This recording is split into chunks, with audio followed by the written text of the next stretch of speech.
Well, hello there, beautiful teachers, and welcome to another Vibrant Music Teacher Chat. This is the weekly show here on YouTube where we talk about the latest news in the music teaching industry. We dive into some warm-ups together to get our musical brains up and running, especially if you're watching this in the morning. And we also talk about a special topic each week. Today we're talking about students who don't take corrections very well, or what some might call defiant students or oppositional students in some cases. So we'll be talking about how we give out corrections when students balk at them and how to deal with that whole area. I know it's a topic that comes up for many of us, so we'll talk about that later in the show. Before that we're going to do our warm-up, but before that I wanted to show you something because we have a brand new course inside Vibrant Music Teaching. So I just wanted to show you around, give you a sneak peek of what the new course is all about. So this is the course library, and the new course is called Piece Pointers, Piano Safari Level 1.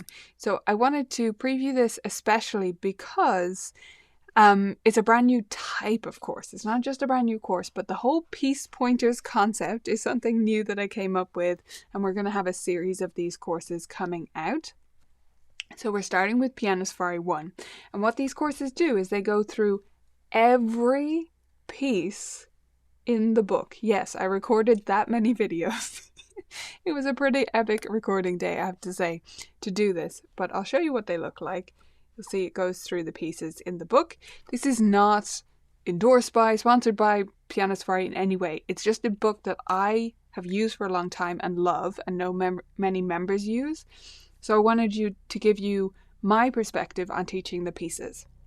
It's not necessarily how the authors would teach it, and I haven't checked with them because it's about my perspective on how we teach them. I'm also not demonstrating the pieces in full, so you can't, come here and learn the pieces and then not buy the book. That's not what this is about at all. So, each piece I go through them, and basically what I talk about, you'll see all the pieces are on the side here. And it continues on. You can work your way through the whole course, or you can just dip in and out. You can come to pieces, in particular pieces that you want to look at if your student is learning a piece this week. That's how I've been encouraging the teachers who work here to use it. I gave them these materials a bit early because genuinely this would save my voice. This was saving my voice so much in our weekly meetings. We still have our weekly meetings and we use them to plan lessons here at Colourful Keys. But a lot of the things I was saying about certain pieces that we teach often, I was repeating because I have certain ways of teaching things or things to watch out for, stuff like that, in every piece. And as teachers were coming to them for the first time, I would be briefing them on my experience with them and how I'd recommend you teach them. And so this course puts that in a format that is digestible anytime to any member, and it gives you the insight that I've learned over teaching these pieces over the past several years. So you can go from the start forward if you want to get an idea of how Piano Safari works, or just work through the book perhaps on your own to prepare for teaching it for the first time. That's a great way to do this. But you can also just pick a piece that you're going to teach next week, find it in the course and watch that video. They all work in isolation. You don't have to go in sequence. You don't have to ever watch all of them. If there's some pieces that you're like, I don't care how Nicola teaches that because I have a great way of teaching it, fine. Tell me your great way of teaching it because I'd love to hear about it, but you can just dip in and out is my point. And I hope you'll find it really useful. As I said, we are coming out with more of these courses next year and probably into the following year because there's several books I want to cover in this way, just to give a real overview of how I teach each of those pieces, how I start on them, like where do I start? Do I start with the rhythm usually, or this or that? Obviously it varies by student, but we all come up with our favorite ways to teach certain things, like what extra lyrics do I add, those kinds of things, and also what do I watch out for and what practice strategies do I tend to assign to students for certain pieces. So that's what that's all about. If you aren't a member and you want access, you can become a member at vibrantmusicteaching.com. It'll include access to this course as well as all our other things.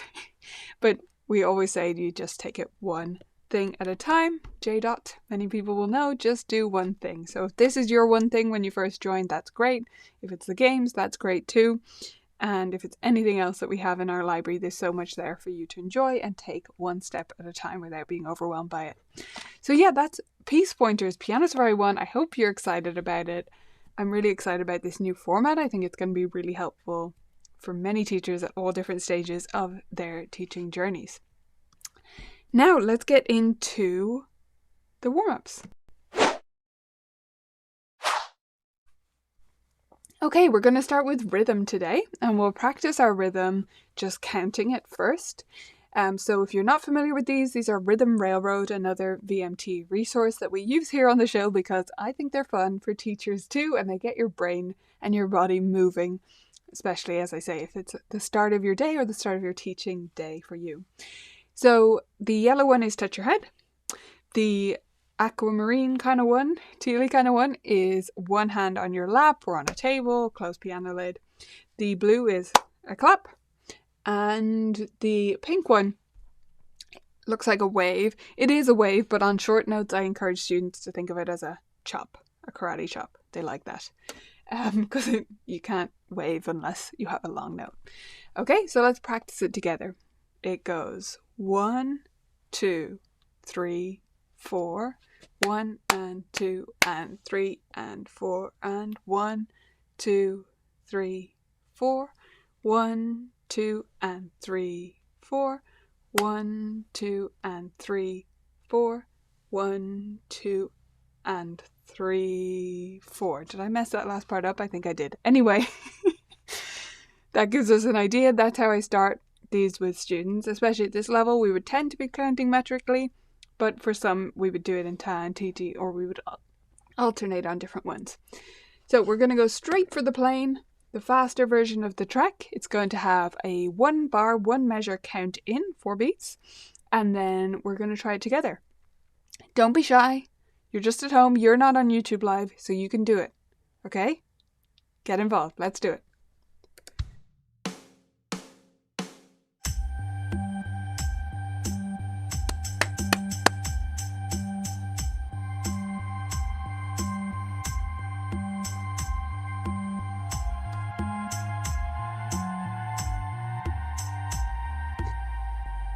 I totally lost it in the end. That was one of those cases, you know, when you're in a performance, this wasn't a performance, but you know when you're in a performance and you suddenly get some idea and your hands are still moving and then suddenly your brain and your hands catch up with each other and it all kind of crumbles. You know that feeling? I think we've all had that. That's what happened there. I was thinking, hey, when I do this on this screen, because I'm not tapping my leg or a table, this and this look the same. That must be confusing. And then it all just fell apart. But I hope it didn't for you. Let's try our singing warm-up next. So this one is solfa. You can do it with solfa, or if you prefer numbers or just singing the same syllable on every note, that's absolutely fine. Doing these with your students is honestly one of the best things you can do for their ear training, and just being consistent with it. I've seen such great results. Even with initially shy singers, such great results doing these week after week with them. So if you haven't done them before, dive right in. What you're going to hear on the track is the chord first and then the starting note.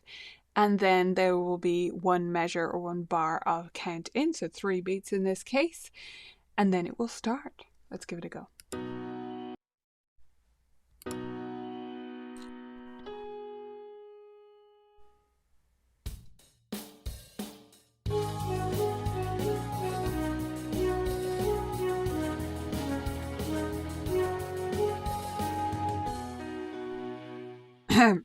I should pretend I didn't mess up the hand sign so much there.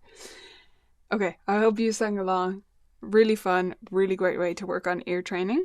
Let's dive into today's main topic. So, if you've ever had this type of student, and I would doubt it's possible you won't have had this type of student if you've been teaching for any time at all, you will recognize them.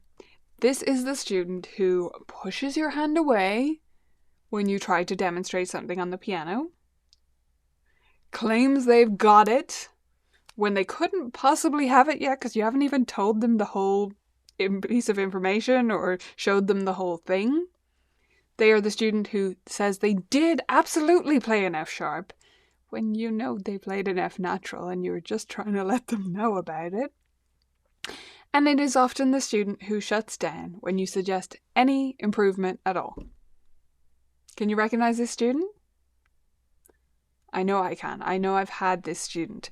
This can happen for any student of any personality, of any diagnosis or non-diagnosis, but it is particularly common with many neurodivergent students. And that might be partially because of their actual condition, their whatever they're dealing with, or whatever learning difficulty they have, or whatever type of personality they have. I think it also sometimes stems from the fact that in school they feel like they're corrected more than other people, perhaps for behavior as well as actual academic stuff. And so they can just be more resistant, I believe, because of that.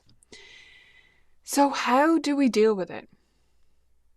Well, what I used to do with these students, and what I think is instinctive, tell me if you've done this yourself, is that I used to tell them they're not supposed to know everything. Explain to them, hey, look, you're just a beginner, you know? You're not supposed to know everything. You're not supposed to be perfect. Making mistakes is part of the process. Have you had that conversation before? Or I would tell them that they're at piano lessons for a reason. You know, there's a reason they're taking lessons. Again, they're not supposed to already know how to play piano. This is what lessons are. They're supposed to be learning, and that involves getting things wrong sometimes. Because you're a beginner. Or I would tell them, hey, there's a reason I'm the teacher here, okay? I do know what I'm talking about. Maybe that was on my less patient days when I would point that out. Or maybe I would tell them they were being rude or call them out on it if they were. Like if they push your hand away, that's pretty rude. It feels rude when it happens, right? Or they interrupt you and say they've got it. Has anyone had that experience? Definitely tell me about your students who have been like this in the comments and how you've dealt with it in the past or how you deal with it now. For me, that was how I used to approach it. Assure them they're not supposed to know everything. They're not supposed to be perfect. They're at lessons for a reason. Hey, I'm the teacher, right? And you're being rude. Or like this is unacceptable behavior, because it often is the way they're reacting. But I think you might have seen this coming. That's not what I do anymore. And it's probably not what I advocate you do either. What I do now with these students might sound counterintuitive for many of you, but that's that I actually just avoid corrections. I just pretty much almost never have to correct them because I set it up in a way that I won't have to correct them. So let me tell you what I mean by this. The main thing that I try to do is that I only give them tiny steps that I know they will be successful with. That I am absolutely sure they will get the thing right, whatever I'm asking them to do. So that's a tiny little bit of a rote piece. It's a beginning step to learning a reading piece, a question they can't get wrong. You can't do this with everything, but if you really try, you can do it with most things. I also, alongside that, don't preview full pieces. I just make a mental note, or I encourage teachers who are more beginners who have a lot on their mind already to make a physical note, a reminder to yourself somewhere that the student can't see, that you're not going to play full rote pieces for this student. Often we do like to play the full rote piece, demonstrate how cool it is before a student starts learning it or during the learning process, right? Is that how you teach rote pieces? Well, for these students, I do not do that. I will not play them the full rote piece until they already know the full rote piece. And then I might demonstrate the whole thing to, show them the dynamics or something. but I don't preview them. Because what these students will do is they'll say, yeah, okay, great, I got it. And you're like, I couldn't get that. You know, if it was the first time I'd ever heard that piece, I couldn't instantly play it back to you. So you cannot. And you just feel like, why? I haven't asked you to play it. But if you just don't give them that opportunity, they won't jump in and try and play it. So when I'm doing a rote piece with these types of students, I demonstrate tiny amounts, 1 hand, 3 notes, very slowly. Really take it back. And you might feel like, but we're going to move so slowly through everything. No, you're not.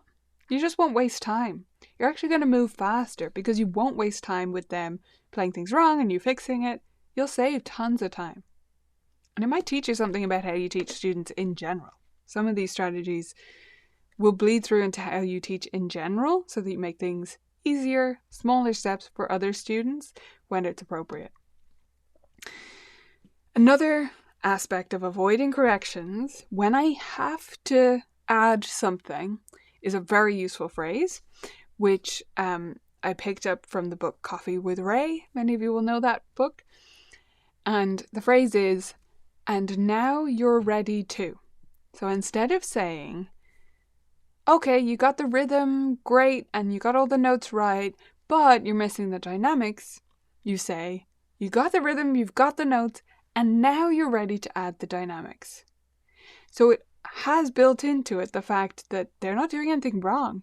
You didn't tell them about the dynamics, and it wasn't time to do the dynamics. That wasn't part of the process at the last stage, but now it's time to do the dynamics. And because you're doing everything in such small steps, that will be true. You won't add the dynamics at the same time as doing something else because that would be a separate step, right? So, and now you're ready to. Can't take credit for that. That's totally from Nick Ambrosino from the book Coffee with Ray, but it is a magic statement. It makes such a difference. Also, to help along with the rote piece playing and learning things in general and making the learning as easy as possible and reducing the corrections, and make sure that these students are listening to listening tracks as they're available.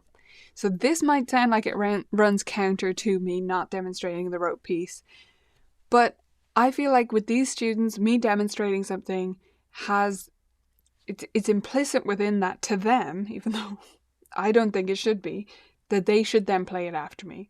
But if they're listening to a track, they don't think they're supposed to be able to replicate that. So making sure that these students have the piece in their ear while they're also practicing bits of it can be really helpful. And if you can get parents on board with that, that will help a lot too, because they'll be able to self-correct at home if they are practicing. Let's assume they're practicing. That's a whole other conversation. But they'll be able to self-correct. And if they fix it themselves, you don't have to say anything. So if they know how it's supposed to sound, that enables them to be more independent, to self-correct, so you don't have to say it, and they will fix it themselves, and they probably won't be nearly as frustrated by that as if you had to tell them. I always with these students include preview practice steps with reading pieces. So I like to vary as much as possible the way I start new pieces with my students, generally. I have lots of different methods of starting on a piece, and I try to mix it up and make sure I don't always ask them to sight read it first, or play it for them first, or do the rhythm first, or anything. I try to mix it up. With these students, I will always have several steps before a new reading piece, because I want the first time they put fingers to keys and play it to go as smoothly as possible. So good preview steps, standard ones would be clapping and saying the rhythm, and you can do that together so that they just naturally fall in line with you and you don't have to correct them because they tried to do it and got it wrong. So just do it together.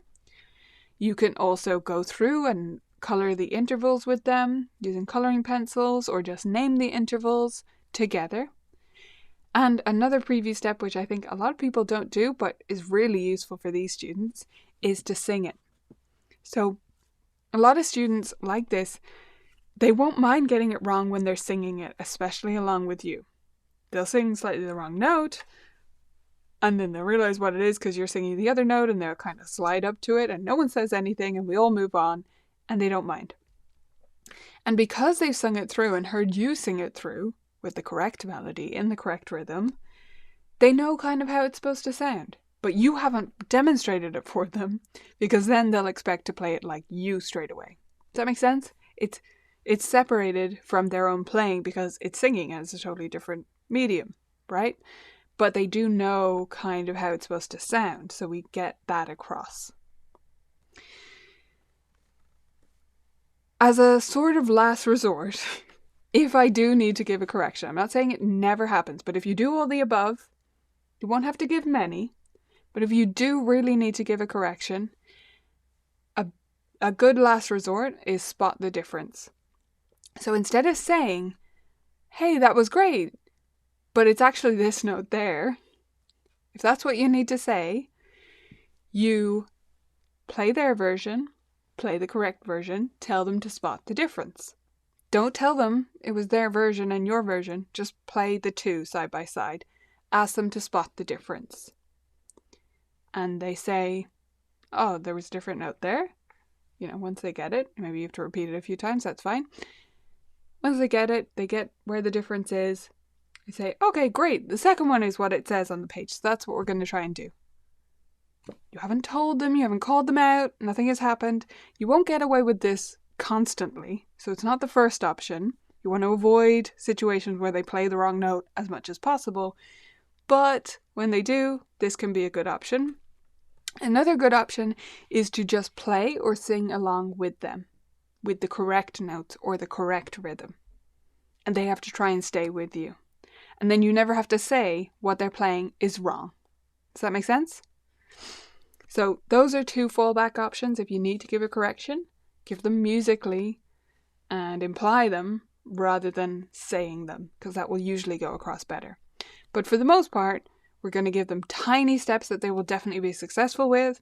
We're going to never preview full rote pieces or reading pieces, never play for them because they'll expect to play like that right away. Use the magic phrase, and now you're ready to, when you need to add something onto what they're already doing. Encourage them to listen to tracks, listen to the music at home as much as possible so that they can self-correct. Include preview practice steps with their reading pieces, such as clapping the rhythm, singing the piece, going through the intervals, or whatever else is relevant. And then play spot the difference or play in unison with them if you need to correct something, because all of the above didn't work. It won't always. Now, you might think with this list that I'm going totally the wrong direction. You might think, look, these kids need to learn how to take a correction. It is not okay in life, in music, but also in life, to not be able to know when you're wrong, admit when you're wrong, take advice from someone who knows more than you. And to a certain extent, I agree with you. And that's why I used to approach it that way of saying, listen, nobody's perfect, You're not going to get everything right the first time. You need to be open to the learning process. But that just won't sink in. And I've found over the years, and it does take years of working with students who were like this when they came to me, and I just avoided ever giving them corrections as much as possible.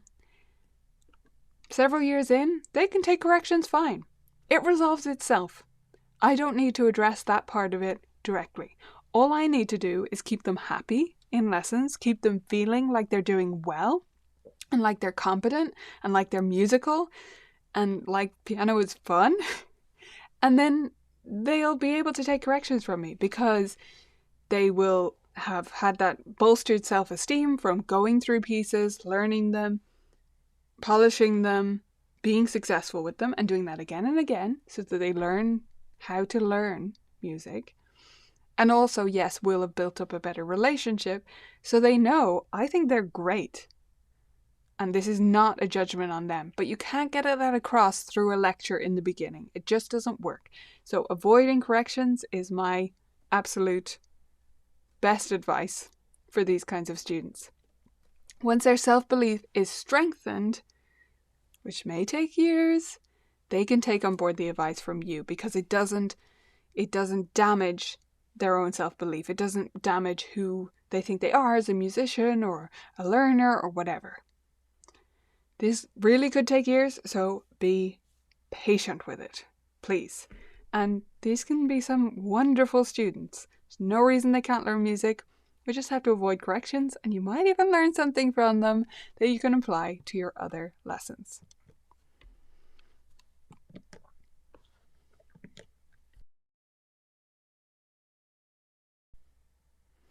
Okay, my Ask Me Anything face is totally random today. I don't know why I chose the crab. I just thought the way that he moves when on my head was quite funny, and so I wanted to give you a giggle.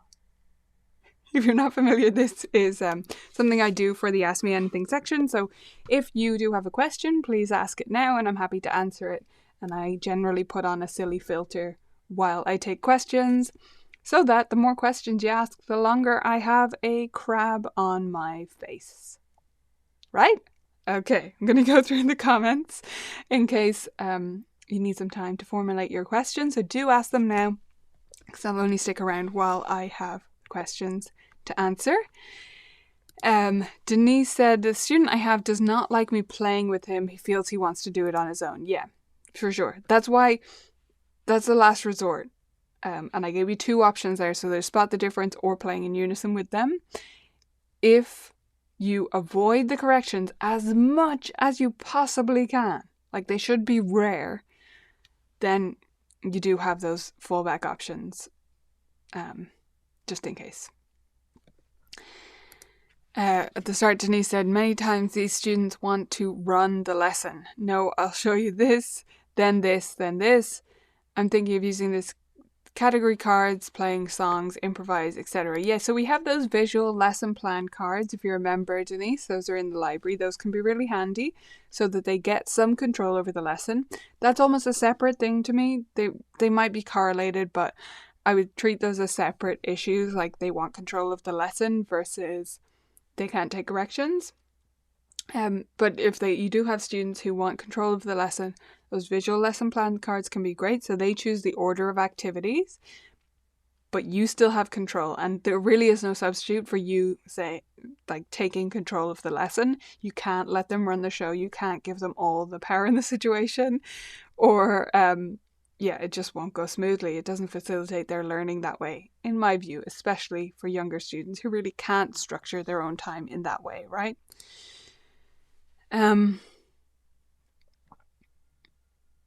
Let me see. Rachel said, the best part of having online lessons with these types of students is that I can say, the video glitched, can you play it again? Yeah, that's a good one, right?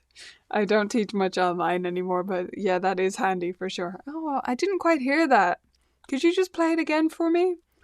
And they often fix it themselves the second time. Yeah. Now, again, that's where listening can really help, because if they've listened to the piece, then they might be able to self-correct it. But if they have learned it wrong and practiced it all week wrong, they're just going to play it the same way again, you know? Yeah, right? That was about how I used to address this. But yeah, that's exactly what I used to say. So I've been there for sure. Gary, yes, he is. I mean, he's not real, just so we're clear on that. But yeah, he's hanging from my nose, and my nose is all red. It kind of looks like he's done something to my chin, but I think maybe it's supposed to be a shadow. Anyway, it's hilarious. Music Kitchen, you're very welcome. Hot topic at the moment with a challenging adult. Yes. So again, avoiding the corrections is going to be the best there, because they're going to see right through that spot the difference thing. Like, that is not going to fly. So you really need to avoid the corrections as much as you possibly can and structure the learning for them. With adults, it can be really dangerous because they know what they don't know. And so they can kind of barrel ahead. You can be tempted to teach them too much at once often. But you need to hold yourself back. Give only the information they need right now. It's not about kind of talking down to them in any way, or treating them like they're like with kid gloves, like you have to control them. But you need to structure the learning. That's our main job. They can find what they want to learn on YouTube, but no one's going to structure it for them. And I think that's our main role as teachers, especially with adult students, is to structure it in a way that makes sense and is progressive and has a feeling of success. So with adult students, even more so. Tanya, so glad it was helpful. Need to watch again and take notes. Yeah, fair enough. You can watch this as many times as you like. Yeah, look, I wouldn't discourage her from doing things she self-taught herself. I would just try and get her on board with doing things also that you teach her. Again, that's almost a separate issue. You have to get to the root cause. Like, is it just that she hates corrections? Or is it that she doesn't believe you have her goals in mind? Because that can be the thing with teenagers. So there's a reason that she's in lessons with you. Either it's because her parents wanted her to, or she thought it was a good idea. But nonetheless, she is there. And you are there to help her achieve her musical goals, whatever those are. And she's not able to do that by herself, teaching herself through Flowkey on YouTube or whatever. So, have a chat with her, would be my advice with that teenager. Like, make sure to have a conversation with her about her goals. And then when you're assigning her things, when you're talking about things in the lesson, it's about communicating to her how this helps her towards her goals. Because that's what it's about. With a teenager, you can't say, well, you have to learn Bach because that's just how it goes. No. And that's not true anyway, because there's so much more to music than that, right? So unless that's her goal, is to be able to play, to pass her grade 8 exam, or whatever other reason she has to learn Bach, or Baroque music at least, then that doesn't move her towards her goal. So you have to communicate clearly based on the goals that they actually have for themselves. And that can be tangential. So like their goal is to be able to play whatever, or play in a band or whatever that is. That might include reading, and they don't explicitly say they want to be able to read music, but we need to educate them on why music is part of the picture and make sure they're on board with that. Otherwise, they're not going to practice it, so you're not going to get anywhere anyway. Okay. Yeah, most of the issue is with technique. Sorry, that says LOL, but most of the issues with technique.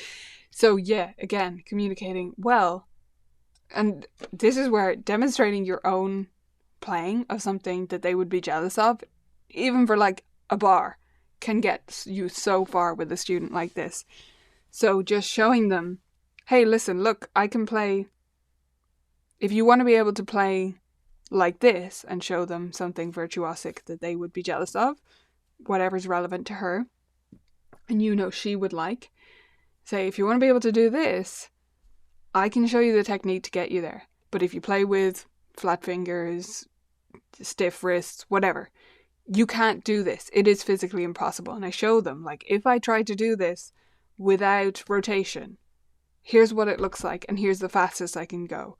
With rotation, here's the fastest I can go. So if you want to be able to play fast like me, this is the steps to get there. They need it to be spelled out for them, because otherwise it seems like you're just, just calling the shots for them for no reason. And teenagers hate that, and they get enough of it, honestly, in school. Like, they're told what they have to learn still a lot of the time. And sometimes it's stuff they shouldn't have to learn. Like, let's be honest about it. Sometimes it's stuff they should, and we need to build up their brain muscles with maths and whatever. But sometimes it's like, yeah, that is irrelevant to your life. And you do still have to learn it. And that's just, life ain't fair. But in piano, it's an extracurricular. We can't fly with that. So, yes, I hope that helps with that, Tanya. And I hope you all enjoyed the show today. We're going to be back next week to talk about my favourite piano safari pieces in celebration of the new course and give you some of the tips that are in the course. And maybe some more expanding on how I teach those pieces and why I enjoy them. And then the week after that is going to be our last for 2022, and that is going to be about reflecting on the past year of teaching and looking forward to next year. So I hope you'll join me back here, same time, same place for both of those shows.